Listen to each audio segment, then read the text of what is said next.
बिस्मिल्लाहिर्रहमानिर्रहीम अस्सलाम वालेकुम स्टूडेंट। उम्मीद करता हूँ आप सब खैरियत से होंगे। आज हमारे पास एक्सरसाइज 3.1 का क्वेश्चन नंबर 6 है।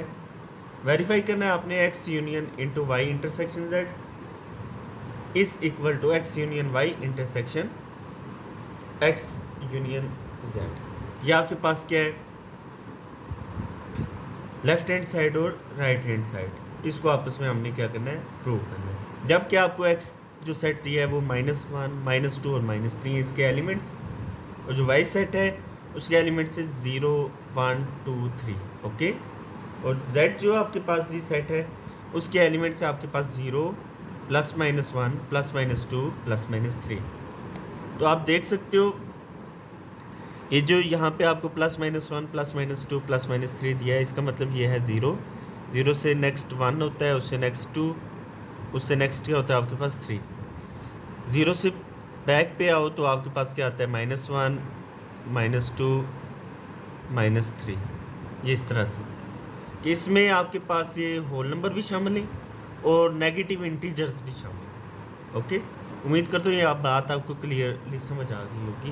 यानी +-1 का मतलब क्या है, इसका मतलब ये है कि 1 भी है और -1 भी, ये 1 -1। ओके, तो इसमें इसको कहा जाता है इंटीजर्स कहा जाता है, यानी ये होल नंबर्स हैं। यहाँ से ये 1 से नेचुरल नंबर स्टार्ट होते हैं, 0 से होल नंबर स्टार्ट होते हैं, और ये आपके पास नेगेटिव इंटीजर्स हैं। ओके, ये इस तरह से। तो x आपके पास क्या दिया है, -1 -2 -3।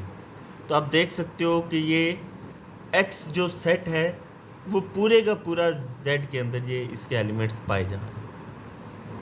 ओके, ऐसे ही आप देखो जो y सेट है 0 1 2 3, तो ये z के y जो सेट है वो पूरे का पूरा वो भी किस में है, इस x के अंदर पाया जा रहा है। ओके, लेट्स सपोज जबकि ये x और y आपस में क्या है, डिस्टेंट है, यानी x का कोई भी एलिमेंट y के एलिमेंट से आप देख सकते हो कोई भी सिंगल वन एलिमेंट भी ऐसा नहीं है, ये पॉजिटिव है और ये नेगेटिव नंबर्स हैं। तो इनमें से कोई भी ऐसा एलिमेंट नहीं है जो आपस में मिल रहा हो। ओके, तो ये मैं x बना लेता हूँ, ये आ गया आपके पास x सेट। इसको नाम दे देते हैं कैपिटल X, क्योंकि सेट को ना कैपिटल इंग्लिश अल्फ़ाबेट लेटर से रिप्रेजेंट किया जाता है। मैं लिख रहा हूँ यहाँ पे -1 -2 -3। So simple. y क्या आ गया आपके पास, y है आपके पास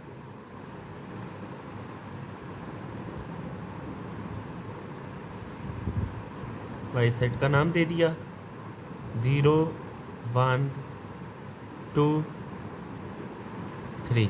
ओके, अब आप देख सकते हो ये पूरे का पूरा ये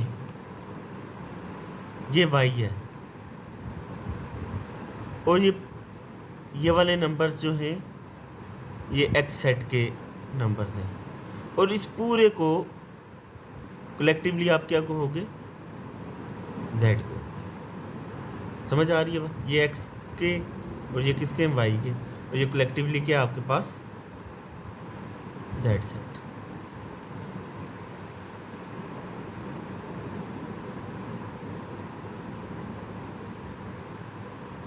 ये z का नाम दे दिया कि ये वो सेट है जिसमें आपके पास x के भी एलिमेंट्स हैं तमाम के तमाम, और y के भी एलिमेंट्स हैं, यानी कलेक्टिवली x और y जो सेट है वो क्या है आपके पास z।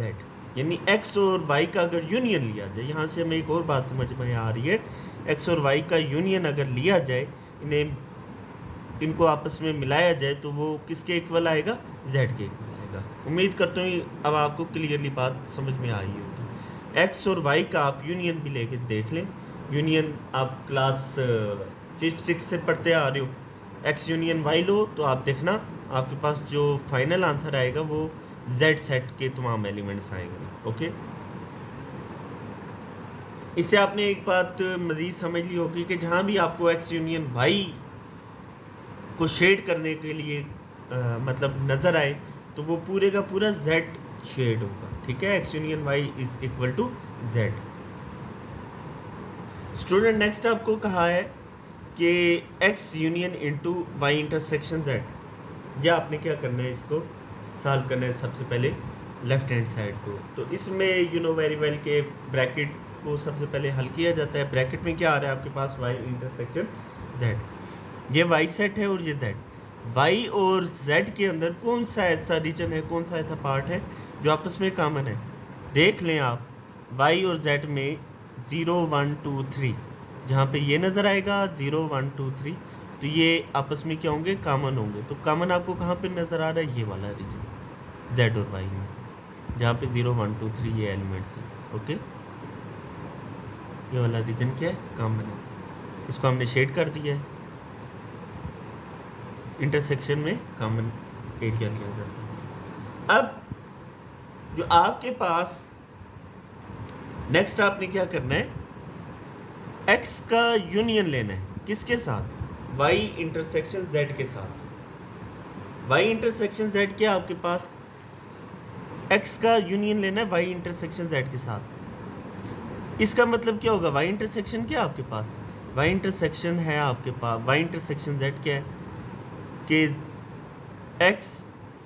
z और y का आपने क्या लेना था, मतलब इंटरसेक्शन कॉमन पार्ट लेना था। तो वो क्या आ रहे थे आपके पास, 0 1 2 3, 0 1 2 3। इसका जब आप लोगे यूनियन x के साथ, तो ये पूरे का पूरा आपके पास z वाला जो एरिया है वो शेड होगा। क्यों, क्योंकि आप देख लो 0 1 2 3, यहाँ भी क्या है 0 1 2 3, यानी ये तमाम के तमाम एलिमेंट्स y के वो इस z के अंदर पाए जा रहे हैं, ठीक है। और जब आप x के साथ इसका यूनियन लोगे, किसके साथ, मतलब इसके कॉमन पार्ट के साथ, y इंटरसेक्शन z के साथ, तो ये पूरे का पूरा शेड होगा। ओके, ये देखें आप, आपके पास x वाला एरिया है,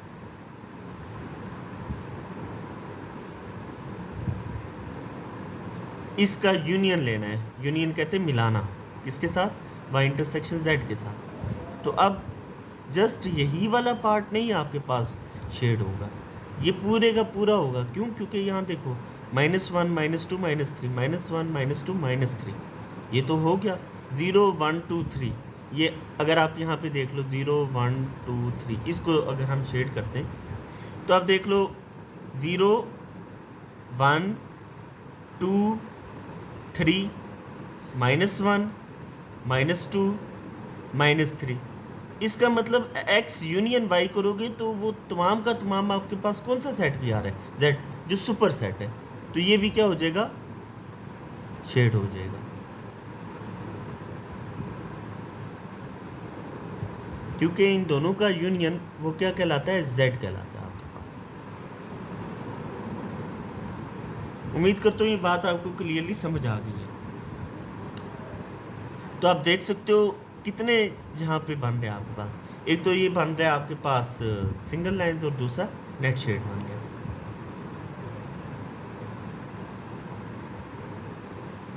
ये प्लस और इसके ऊपर ये वाली। ओके, तो ये आपके पास लेफ्ट हैंड साइड होगी। स्टूडेंट यहाँ पे नेक्स्ट आपके पास क्या है, x का यूनियन लेना है विद y। तो मैंने आपको बताया भी था, जब x का यूनियन y के साथ आप लोगे तो वो क्या आएगा, z आएगा, पूरे का पूरा ये z शेड होगा आपके पास। ओके, x का यूनियन विद y, ये आप सिंपली करके देख भी सकते हैं। x का यूनियन y के साथ जब आप लोगे ना, तो आपके पास जितने भी एलिमेंट्स हैं वो z वाले एलिमेंट्स हैं। डैट्स वाई मैंने पूरे का पूरा शेड किया, x और y का यूनियन आप लोग। ओके, तो ये पूरे का पूरा, क्योंकि ये y और x का जब यूनियन लोगे ना, तो ये तमाम एलिमेंट्स आ जाएंगे जो z के थे, ओके, जो z के थे। 0 1 2 3 -1 -2 -3, इसका यूनियन आप लो तो आपके पास क्या आ जाएगा, 0 1 2, यानी 0 +- 1 +- 2 +- 3 आ जाएगा। तो जब वो क्या है आपके पास जी है। ओके, उम्मीद करता हूँ बात समझ आ गई होगी आपको क्लियरली। नेक्स्ट आपको कह रहा है एक्स का यूनियन लें किसके साथ, एक्स का यूनियन आपने लेना है विद जेड। ये मैं ले रहा हूँ एक्स का यूनियन विद जेड, तो ये पूरे का पूरा यहाँ पे आप देख लो, बेशक एक्स को मिला दो किसके साथ, ये सारा सेट ही है ये जेड, ये पूरे का पूरा, ये मतलब ये सारा जेड है आपके पास। ओके,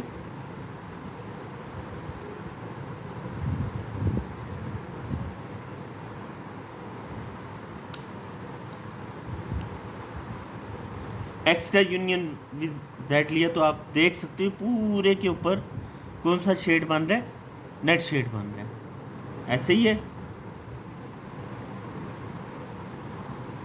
सारे के सारा, ये जेड वाला जो है वो आपके पास कॉमन आ रहा है।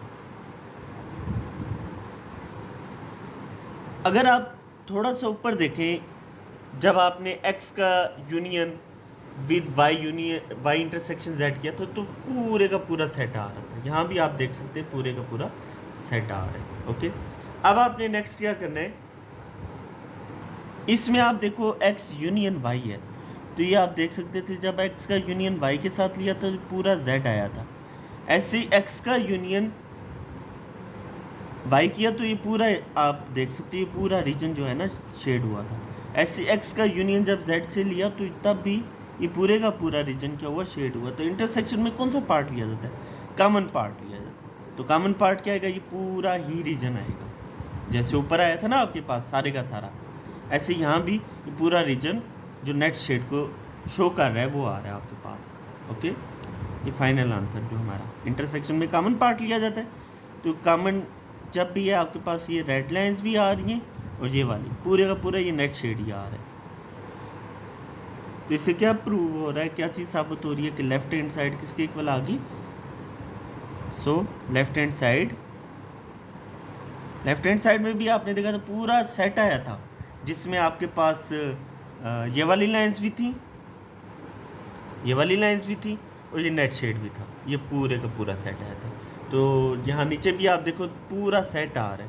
तो लेफ्ट हैंड साइड किसके इक्वल आ रही है आपके पास, left hand side is equal to right hand side. इंतहाई आसान सा क्वेश्चन था, उम्मीद करता हूँ ये बात आपको समझ आ गई होगी।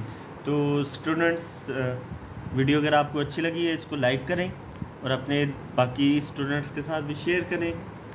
तो अपना बहुत बहुत ख्याल रखिएगा। ओके, अल्लाह हाफिज़।